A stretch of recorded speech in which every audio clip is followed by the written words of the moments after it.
samasta jana kalyane niratam karunamayam namami chinmayam devam sadgurum brahma vidvaram vasudeva sutam devam kamsa chanura mardhanam devaki paramanandam krishnam vande jagadgurum tvameva mata cha pita tvameva tvameva bandhuscha sakha tvameva tvameva vidya dravinam tvameva tvameva sarvam mama deva deva tvameva sarvam gurudeva deva. Hari Om. We are analyzing the nature of Maya. Maya itself is avyaktam, that means it is in unmanifested form and it expresses itself as the world of plurality. So, Prakritim, that's Maya, same as Prakriti. Prakritim Purusham Chaiva Vijunadi Ubhavapi. Krishna says Prakriti and Purusha, they are always there from the beginning. That means it's beginningless, Anadi. And because Adi means beginning, means a concept of time, and time itself is a part of Maya or creation by the Maya. Therefore, even before the time concept came into picture, the Maya is there. Just as even in science, the Big Bang, when it occurred, when cannot be answered because it's like a singularity, and the time itself starts after the bang, a millionth of a second after the bang, and so on and so forth. What was before, you cannot ask the question. And same way, the Maya is a universal force, that force because of which one became into many, and it is avyakta rupam, it is unmanifested form, and which is essentially in a potential form, and that manifests in terms of different varieties of names and forms. So avyakta namni Parameshwara Shakti, so it is belong to Parameshwara. So we are having two factors, one is Parameshwara, another is the Maya Shakti. Who is Parameshwara? There is nothing other than Brahman. Brahman is infinite, so there cannot be anything other than Brahman. So Brahman itself, or himself, or whatever self, or the self itself, or Brahman itself identifying with the Maya is essentially Parameshwara. So Parameshwara, Brahman being a conscious entity, Maya being an inert entity, it is a Shakti. Therefore, this is the Ishvara with the Maya Shakti is the creative power. So it is avyakta in an unmanifested form or in a potential form, and it manifests from the Ishvara point. He creates the whole universe. How does he create? He says, let me become many. He himself became many because there is nothing other than Ishvara at that time. He is all pervading. He says the omnipresent. Therefore, omnipresent has to become only many, and therefore he became many. So where is Ishvara now? Everything is nothing but Ishvara only in different names and forms. Therefore, all different names and forms becomes his vibhuti. Vibhuti means its glory only. Say, Pashyami Yogavaishwaram. Oh Arjuna, look at my glory.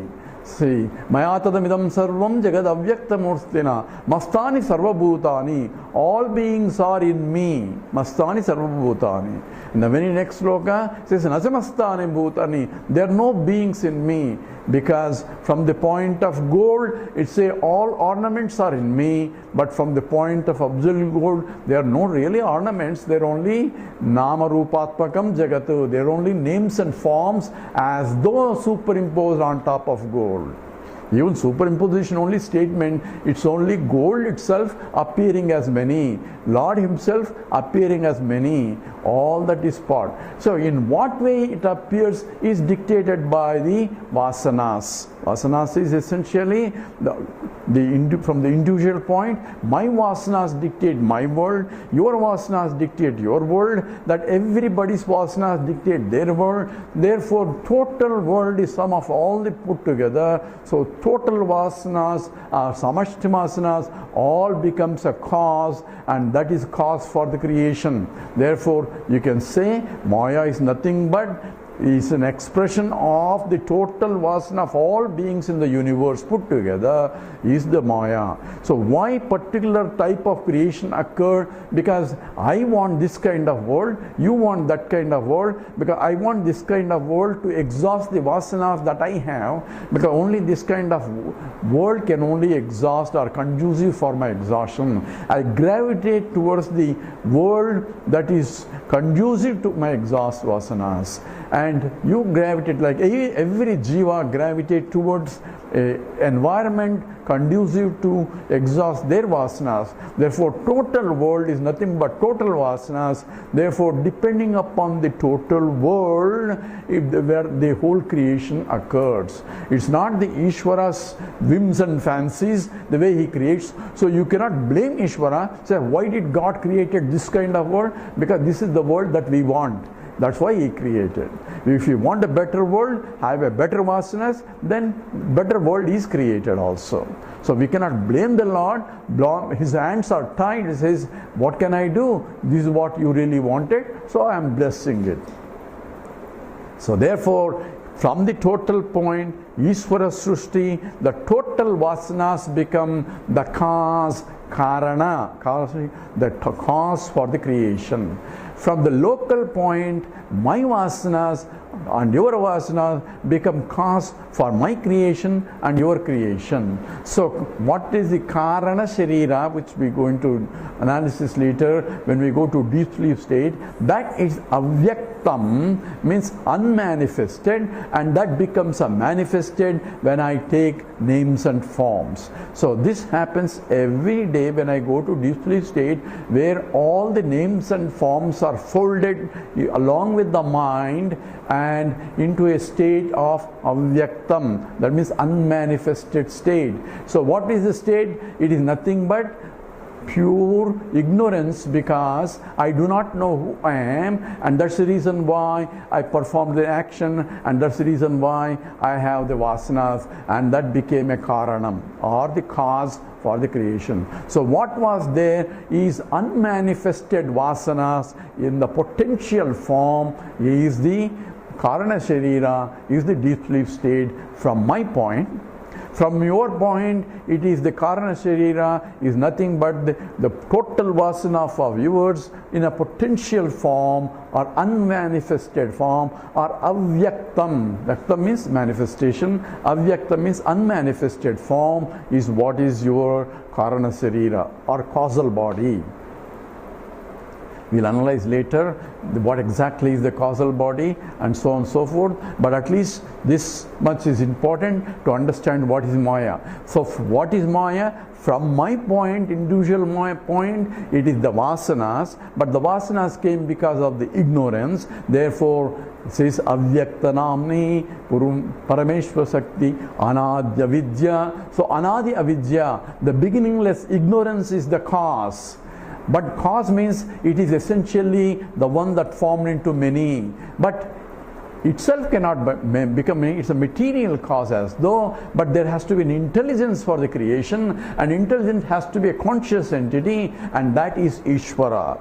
So Ishvara provides the intelligent cause, so he is the Mayavi. Maya means a wielder of Maya. So under his control, so the whole thing is projected.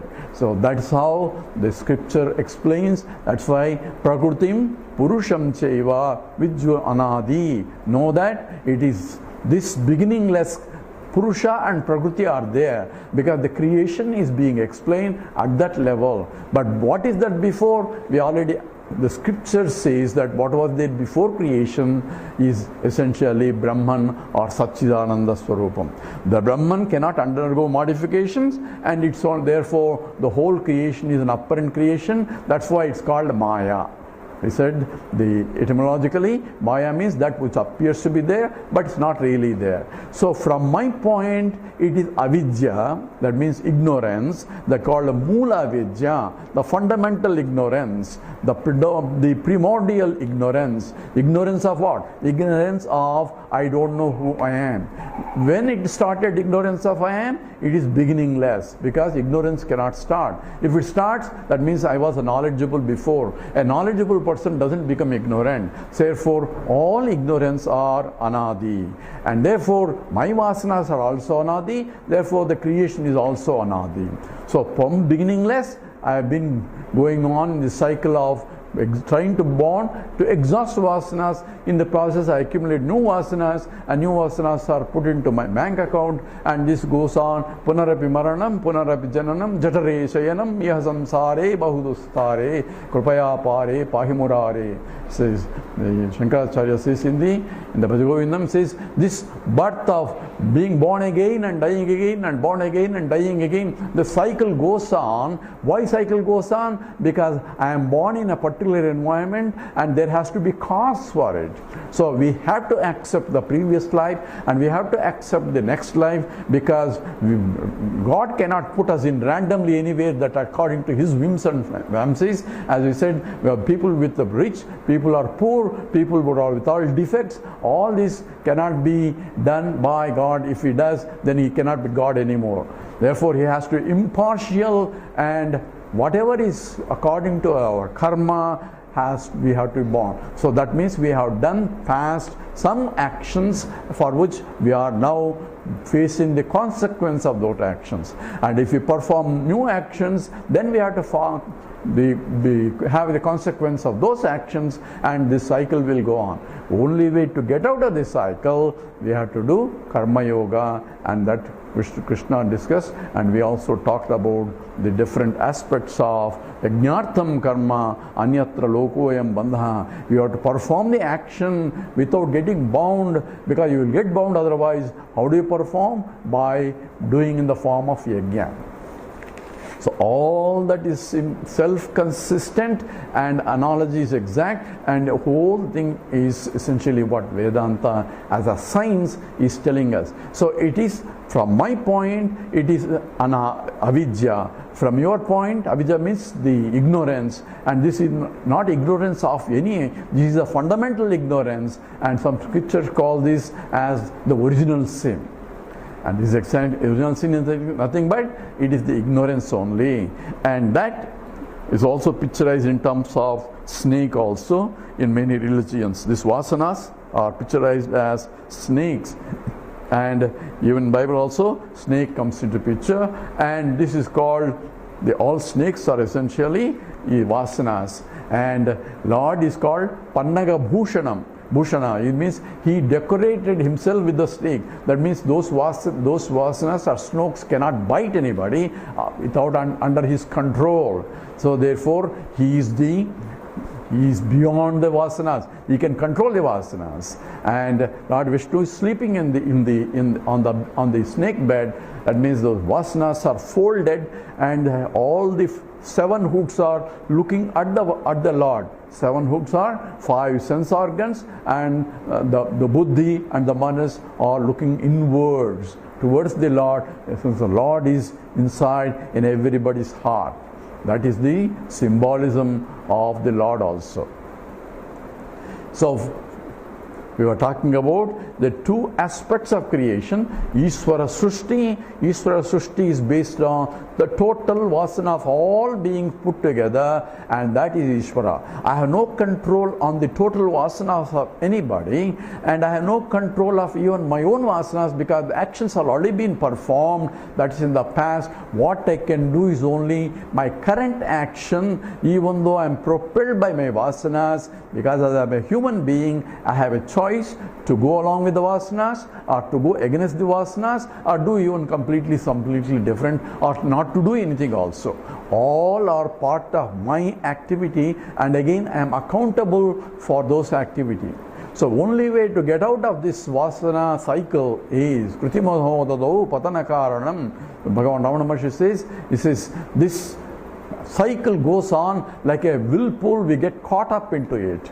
Only way a Mahatma has to help us, lift us out of that and put it aside. That's what is called Durlabam Traime Vaitatu Daivanugrahetukam Manushyatvam Mumushutvam Mahapurusha Samsrayam. Only by the grace of God we will be led to a Mahatma or a great soul who can uplift us from this when we are caught up in this whirlpool of action and results and action and results.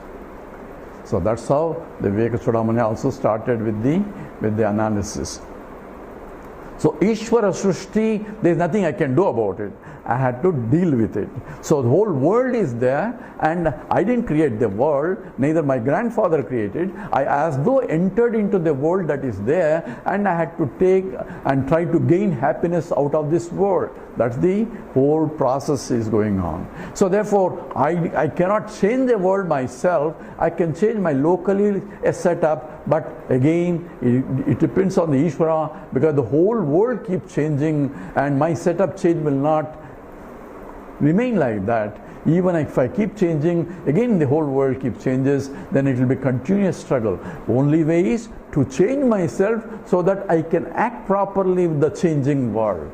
That attitude I have, and that's what is refining my mind and body in such a way that I am impervious to the changing world. That's what we will discuss later. But this is what Ishvara Srishti. There's a Jiva Srishti. Because of my own vasanas, I create something and try to improvise the world of the Lord's creation also. That comes because of my own raga dveshas. The vasanas manifest in terms of raga dvesha. Raga means likes and dvesha means dislikes. So my likes and dislikes are due to my own vasanas, and I try to put forth on top of what Ishvara is, my own refinement on it based on my own vasanas. And this is what is going to address. So in the process, what is the level of approach?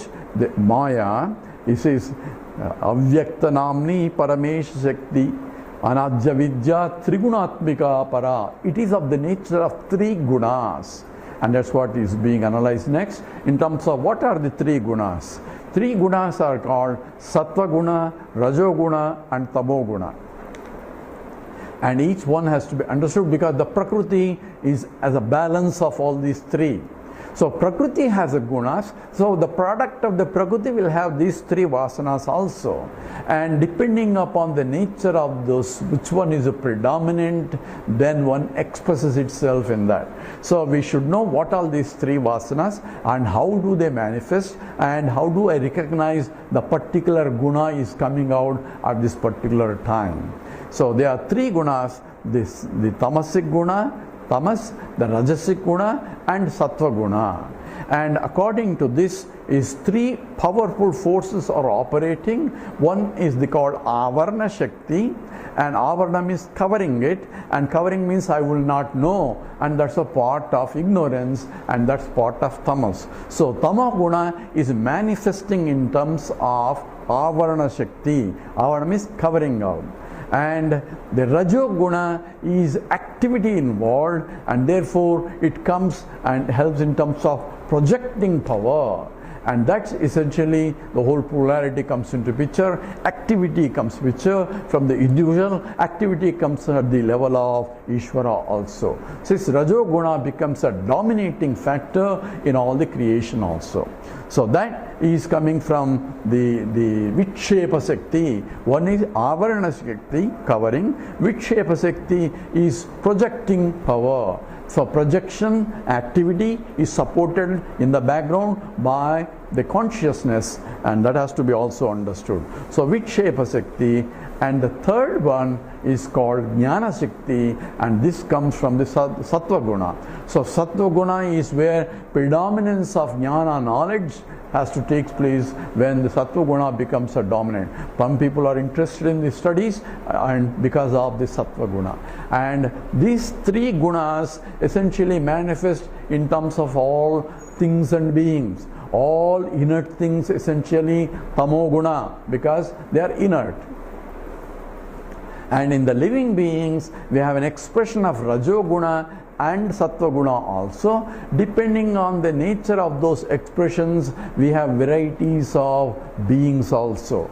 And that's what is essentially guna karma. So on the basis of, there is a varnashrama is also comes into picture, depending upon whether the sattva guna predominant or rajo guna predominant or tamo guna predominant, and how each one is combinations of that, because not one alone is there, all three will be there to some degree, and depending upon that there is a classification of the human beings, and this is a universal classification. It's not just classification of in India, in the Bharat only, but it is a universal classification of the mental state of all beings, and based on that one has to evolve.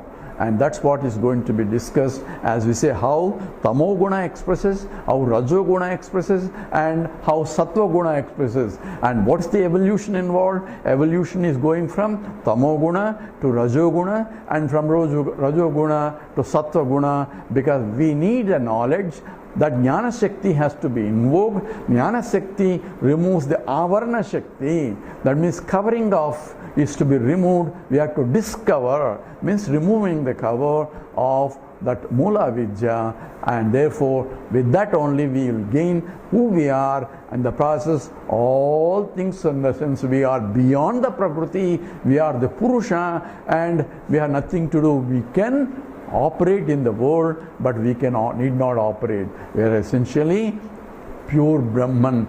That understanding, that knowledge has to come through Sattva Guna. This is a property at the mental level or the mind and buddhi level. We'll go into more details of these gunas and then look into this as this is a part of the package of Anatma as not Atma. We'll stop here. Om Purnamada Purnamidam Purnat Purnamudachyate Purnasya Purnamadaya Purnameva Vasishyate. Om Shanti Shanti Shanti. Harihi Om Sri Gurubhyo Namaha. Harihi Om.